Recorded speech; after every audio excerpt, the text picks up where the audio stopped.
Hi, and welcome to This is Barry. Men is a 2022 psychological drama written and directed by Alex Garland, who brought us films like Annihilation and Ex Machina. The film is centered on a woman on a 2-week solo getaway at a village mansion to overcome a recent trauma. This video has heavy spoilers, so come back after watching the film. There are a ton of ways to interpret this movie. One of the explanations is that the movie is a giant metaphor for PTSD due to toxic masculinity. We can speculate that many events in the film aren't really happening. They only represent the turmoil inside Harper's mind. With that, let's go through the plot linearly. James is Harper's abusive husband. When Harper tries to get a divorce, he threatens her, saying he'll commit suicide, and she will have to live with that in her conscience. Matters escalate when James punches Harper in the nose, and she makes him leave. James heads up to the above residence house and tries climbing back into his balcony. In this process, he falls to his death. We're shown that James looks at Harper as he falls, and this moment continues to haunt her. However, this was an accident, and James didn't plan to jump to his death. He always used suicide as a measure of control. James's dead body is facing away from the building, but Harper remembers James facing her as he fell. It's unclear how he fully turned around as he hit the floor. Harper possibly imagines the moment James stares into her eyes, and the thing that haunts her probably never happened, as it was all too fast. A while later, Harper decides to spend 2 weeks in the countryside in a beautiful house to get away from everything. The owner, Geoffrey, gives her a tour of the place. Harper quickly makes herself at home, looking to embrace the experience. That said, she's still not changed her salutation from Mrs. and retains her surname Marlowe. Perhaps she hopes this stay will help her move on. Is Geoffrey a bad guy? Not really. He's a host trying to be nice. Though he assumes Harper will stay with her husband because of her Mrs. title, he immediately feels foolish for making that assumption. It also appears that Harper doesn't meet Geoffrey again after this. The horror that unfolds is the state of Harper's mind, not reality. What is going on in that strange village? Well, nothing. It's an isolated place, and we are never shown its residents beyond Geoffrey. Every other character Harper interacts with is played by the same actor, Rory Kinnear. This indicates that based on Geoffrey, Harper has created various characters inside her mind. The naked guy, the one who scares her. Vicar, her guilt personified. Samuel, a young boy who should have been innocent but isn't. The cop, a person of authority who thinks Harper is overreacting. The pub patrons, normal country folk who turn aggressive. In summary, this little ecosystem of people is part of Harper's mental turmoil as she fights her guilt. While as viewers we find everyone to look the same, Harper never once notices this. Let's talk about the tunnel scene. Harper is suffering from PTSD and is unable to move forward with her life. She was abused in her relationship for long, but it ended with her husband dying. James constantly manipulated Harper to feel guilt during their relationship. And now that he's gone, her guilt has only changed form. Before entering the tunnel, Harper is scared. As she passes through it, she plays with her echo, which is a reflection of herself. As she goes closer to the exit, she finds joy. Then suddenly, an unknown man blocks the exit and scares her back. The tunnel is a metaphor for Harper's path to wellness and happiness. The man represents all men who Harper feels are a roadblock to her happiness, pushing her right back into the depths of despair. Harper runs home and is followed by a naked man who tries to enter the house. We're shown that Harper calls the cops, and they arrest the man. However, this event perhaps never really happens. Riley never saw the naked man.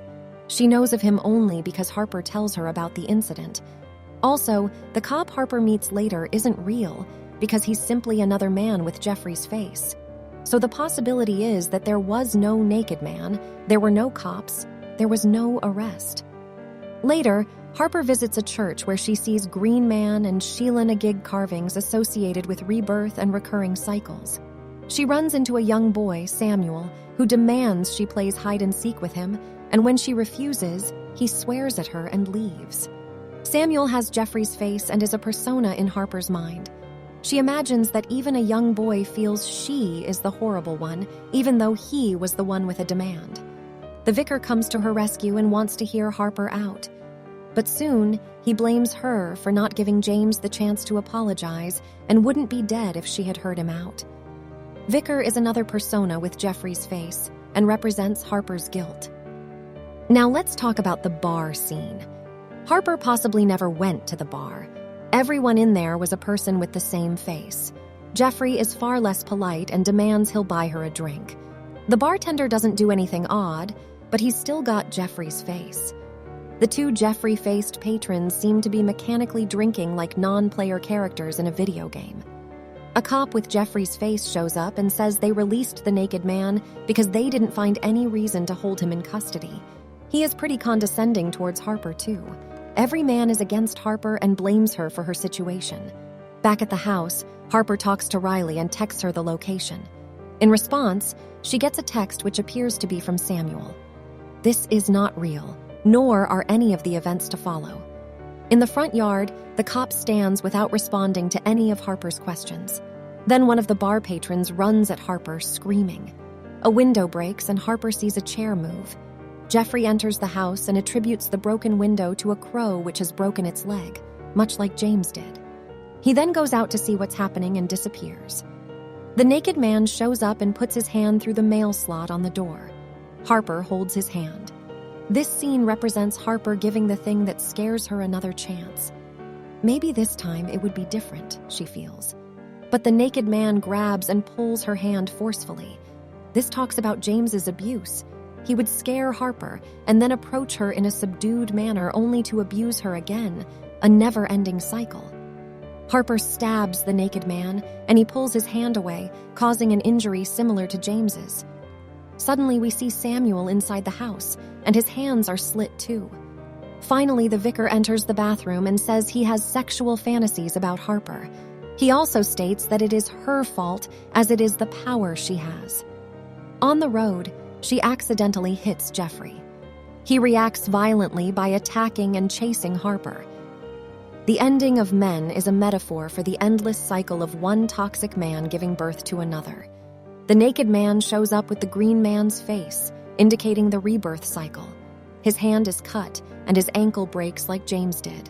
He then becomes pregnant and gives birth to Samuel. Then Samuel gives birth to the vicar, from whom Geoffrey emerges. By now, you can see how Harper's expressions have gone from being afraid to, I'm tired of this.